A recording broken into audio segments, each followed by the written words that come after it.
నమస్తే. ఇన్నాళ్ళు నన్ను సపోర్ట్ చేస్తూ, ఎంకరేజ్ చేస్తూ మీ ప్రేమని నాకు అందిస్తున్న ప్రతి ఒక్కరికి కృతజ్ఞతలు. అలాగే ఈ వీడియో కూడా ఖచ్చితంగా మీకు ఉపయోగపడుతుంది. లైక్, షేర్ అండ్ సబ్స్క్రైబ్ చేసి మీ సపోర్ట్‌ని నాకు అందించండి. అలాగే ఈ వీడియో పట్ల మీకున్న అభిప్రాయాన్ని కామెంట్ సెక్షన్‌లో కామెంట్ చేసి తెలియజేయండి. ఇప్పుడు వీడియోని చూద్దాం. నమస్తే. Welcome to our channel. నేను పద్మిని. ప్రస్తుతం మనతో పాటు ప్రముఖ ఆధ్యాత్మికవేత్త, జ్యోతిష పండితులు, హస్త సాముద్రిక నిపుణులు, న్యూమరాలజిస్ట్, దుర్గా ఉపాసకురాలు శ్రీమతి పద్మశ్రీ గారు మనతో పాటు ఉన్నారు. మాట్లాడదాం. నమస్కారం అండి. నమస్తే అమ్మా. బాగున్నారా పద్మశ్రీ గారు? చాలా బాగున్నాను. పద్మశ్రీ గారు, చంద్రుడు ప్రతి ఒక్కరి జీవితంలో కూడా చాలా చాలా మేజర్ రోల్ ని ప్లే చేస్తారు. నవగ్రహాలు అందరూ అంతే. ఏ గ్రహానికి ఆ గ్రహం ఇంపాక్ట్ ఉంటుంది, ఇంపార్టెన్స్ ఉంటుంది. అయితే 2.5 రోజుల్లో మారిపోయేటటువంటి చంద్రుడు ఖచ్చితంగా చాలా వేవరింగ్ ని క్రియేట్ చేస్తారు. లూనార్ దాని మీద ఖచ్చితంగా చాలా బేస్ అయి ఉంటుంది, ఎవరి మానసిక పరిస్థితి అయినా.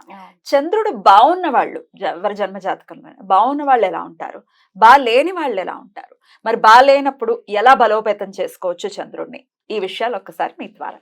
తప్పకుండా. యాదేవి సర్వభూతేషు శక్తి రూపేణ సంస్థిత. నమస్తస్సై నమస్తస్సై నమస్తస్సై నమో నమః. చాలా చక్కని ప్రశ్న అడిగారు.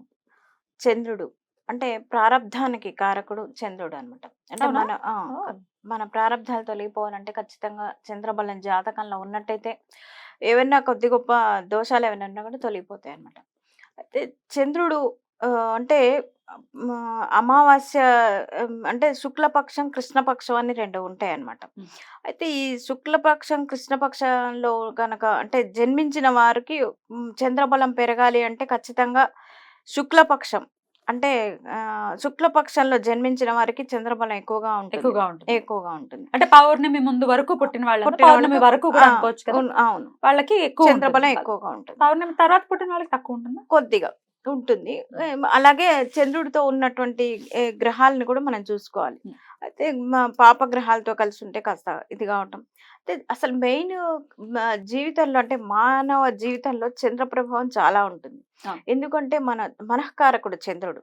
మన మనస్సు బాగుంటేనే మనం ఏ పనైనా చేయగలుగుతాం. శరీరం మొత్తం బాగున్నా సరే మనసు బాగాలేదనుకోండి మనం ఏమి కూడా చేయలేం. కాబట్టి మనస్సు బాగుండేలాగా అంటే చంద్రబలం పెరగాలి అంటే ఏం చేయాలి అంటే ఎక్కువగా చంద్రుడి ఆరాధన, అలాగే శివారాధన ఎక్కువగా చేసుకున్నట్టయితే చాలా బాగుంటుంది. అలాగే చంద్రబలం ఎక్కువ ఉన్న వాళ్ళకి లక్ష్మీ కటాక్షం కూడా ఉంటుంది. ఎందుకంటే మన శ్రీ సూక్తంలో చెప్పుకుంటాం, ఎందుకంటే లక్ష్మీదేవి చంద్రుడి సహోదరిగా చెప్పుకుంటాం. కాబట్టి చంద్రబలం ఎక్కువ ఉన్న వాళ్ళకి లక్ష్మీ కటాక్షం, అలాగే ఆకస్మిక ధనలాభం కావాలన్నా కూడా చంద్రబలం తప్పకుండా ఉండాలన్నమాట. అయితే అది పెరగాలంటే మనం ఏం చేయాలంటే అది తక్కువగా ఉన్న వాళ్ళకి ఎలా ఉంటుందంటే ముఖ్యంగా తల్లితో రిలేషన్స్ అంత బాగుండవు అనమాట. తల్లితో గొడవలు కావటం, ఆ అమ్మాయిలు కానీ అబ్బాయిలు కానీ ఎవరికైనా సరే గొడవలు కావటం ఎందుకో తెలీదు. తల్లికి వీళ్ళకి కాస్త కమ్యూనికేషన్ అనేది చాలా తక్కువగా ఉంటుంది. పాపం వారు చాలా చాలా ఇబ్బందులకు గురి అవుతూ ఉంటారు. అందులో మెయిన్ గా తల్లి, మనం ఏ కష్టం వచ్చినా చెప్పుకునేది తల్లికే. మనం భూదేవి అంత ఓర్పు సహనం మళ్ళీ తల్లికే చెప్తాం మనం. కాబట్టి ఆ తల్లి దగ్గరే వీళ్ళకి వ్యతిరేకత ఉంటే పాపం వీళ్ళు ఎవరి దగ్గర చెప్పుకోగలుగుతారు, చాలా చాలా ఇబ్బందులకు గురవుతారు. అందులో ఆడపిల్లలు ముఖ్యంగా పుట్టింటికి వెళ్ళాలన్నా తల్లితోని బాగుంటేనే వాళ్ళు ఫ్రీక్వెంట్ వెళ్ళి రాగలుగుతారు. కాబట్టి చంద్రబలం పెంచుకోవాలి. ఏం చేయాలి, చక్కగా ప్రతి పౌర్ణమికి కూడా వీళ్ళు ఒక ప్రత్యేకమైనటువంటి సాయంత్రం అంటే ఉదయం పూట మామూలుగా దీపారాధన అంతా కూడా చేసుకుని సాయంత్రం పౌర్ణమి ఘడియల్లో వీరు ప్రత్యేకమైనటువంటి పూజలు చేసుకున్నట్టయితే అద్భుతంగా ఉంటుంది. ఏంటి ఆ ప్రత్యేకమైన పూజలు, చక్కగా లలిత సహస్రనామ పఠనం కనుక వీరు చేసుకున్నట్టయితే, అంటే ఏక ఆసనం మీద కూర్చొని అంటే ఒకటే ఆసనం మీద 9 సార్లు లలిత సహస్రనామం పఠించినట్టయితే లేవకుండా చేసుకోగలిగితే మంచిదే. లేదు ఇలాగ చైర్ లో అంటే కింద కూర్చోలేరు, ఇప్పుడు అంతే, అందుకని చైర్ లో కూర్చొని అయినా చేసుకోవచ్చు. దాన్ని ఆపకూడదు. మొత్తానికి 9 పౌర్ణములు ఖచ్చితంగా ఇలా చేసుకున్నట్టయితే లలిత సహస్రనామం పారాయణం చాలా అద్భుతమైనటువంటి రెమెడీగా చెప్పుకోవచ్చు. అయితే నివేదన ఏం పెట్టచ్చు అంటే పెరుగన్నం నివేదన పెట్టి వారి కుటుంబ సభ్యులు మాత్రమే భుజించినట్టయితే ఇలా కొద్ది రోజులు చేస్తే ఆర్థికంగా బాగుంటుంది. అలాగే తల్లితోని కమ్యూనికేషన్ బాగుంటుంది. ప్రశాంతంగా పుట్టింట్లో ముఖ్యంగా ఆడపిల్లలకు ప్రశాంతంగా వెళ్ళి తల్లితోని కమ్యూనికేషన్ బాగుంటే వెళ్ళి రాగలగటం ఇదంతా కూడా ఉంటుంది. అయితే చంద్రగ్రహం బాగున్న వాళ్ళకి ఎలా ఉంటుంది అనేది చెప్పుకుందాం. బాగున్న వాళ్ళు ఎలా ఉంటారంటే చాలా మంది కూడా చూడండి తల్లి కోసం పెళ్లి చేసుకొని అమ్మాయిలు అబ్బాయిలు కూడా ఉంటారు. మా తల్లి కోసం అంటే ఇంకా మా తల్లిని చూసే వాళ్ళు ఎవరు లేరు అని చెప్పి. అంటే అంత ప్రేమాభిమానాలు ఎక్కువగా ఉంటాయి అన్నమాట. అంటే జీవితాన్ని సైతం పణంగా పెడతారు. పణంగా పెడతారు. అంత అంత ఎక్కువగా ఉంటుంది అన్నమాట. తల్లి మీద ప్రేమ ఎక్కువగా ఉంటుంది. అలాగే మేనమావలతోని కూడా వీళ్ళకి అనుబంధం ఎక్కువగా ఉంటుంది. అంటే మన జన్మ జాతకాల్లో చంద్రుడి అంటే ఖచ్చితంగా తల్లి యొక్క అంటే మాతృ కారకంగా చెప్పుకుంటాం అనమాట జాతకంలో చంద్రుడిని. కాబట్టి ఈ తల్లితో ఉండేటువంటి రిలేషన్ అనేది బాగున్న వాళ్ళకి ఇలా ఉంటుంది, బాగలేని వాటికి మనం ఇందాక చెప్పుకున్నట్టుగా ఇలా ఇబ్బందులు పడుతూ ఉంటారన్నమాట. అలాగే ఇంకొకటి ఏంటంటే పౌర్ణమికి ప్రతి పౌర్ణమికి కూడా ఆర్థికంగా బాగలేని వారు పౌర్ణమి ఘడియల్లో గనక సత్యనారాయణ స్వామిని గాని లేదా విష్ణు ఆరాధన చేసినట్టయితే, ఎందుకంటే మనం చెప్పుకున్నాం కదా చంద్ర సహోదరి లక్ష్మీ అమ్మవారు, లక్ష్మీ కటాక్షం కలగాలంటే అంటే విష్ణుమూర్తిని ఆరాధన చేస్తేనే లక్ష్మీ కటాక్షం ఉంటుంది, డబ్బులు వస్తాయి.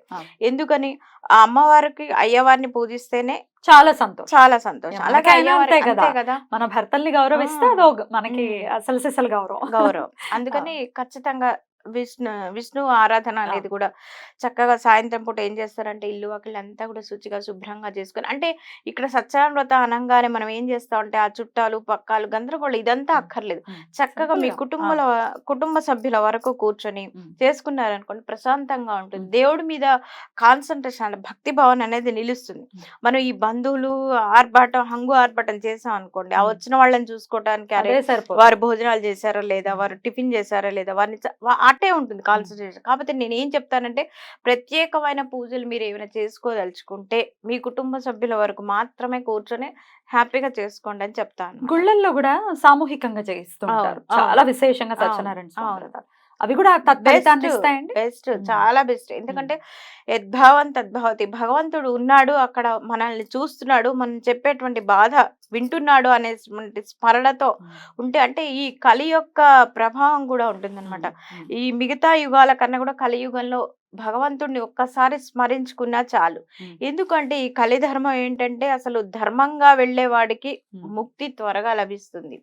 వేరే యుగాల్లో కన్నా కూడా ఈ కలియుగంలో అలాంటి ఇది అనేది ఉంటుంది. వెసులుబాటు ఉంది. అయితే మన అదృష్టవంతులమే, అంతే, చాలా అదృష్టవంతులు. కలికాలంలో పుట్టిన వాళ్ళని చాలా అదృష్టవంతులు.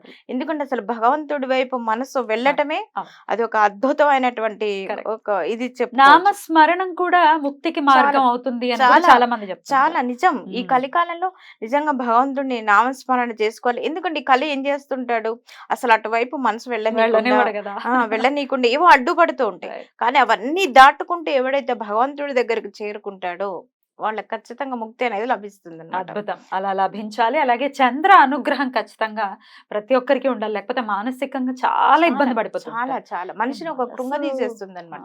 మనసు ప్రశాంతంగా జీవితంలో ఏమీ చేయలేం, ఏమీ సాధించాలి. ఆయన అనుగ్రహం కావాలి, ఆయనకు దండం పెట్టాలి ప్రతిరోజు. అదే ప్రారంధకారకుడు చంద్రుడు అన్నాం కాబట్టి చంద్ర భగవానుడి అనుగ్రహం తప్పకుండా ఉండాలి ప్రతి మనిషి జీవితాల్లో. సరే కర్మాల రీత్యా మనం గత జన్మలో చేసుకున్న కర్మాల రీత్యా ఎవరికైనా తక్కువ ఉన్నా సరే ఇప్పుడు ఇలా చేసుకుని డెఫినెట్ గా దాని నుంచి బయటపడచ్చు. అద్భుతంగా వివరించారండి. చంద్ర అనుగ్రహం మన వాళ్ళందరికీ పరిపూర్ణంగా ఉండాలని మనస్ఫూర్తిగా కోరుకుంటూ కృతజ్ఞతలండి. నమస్తే.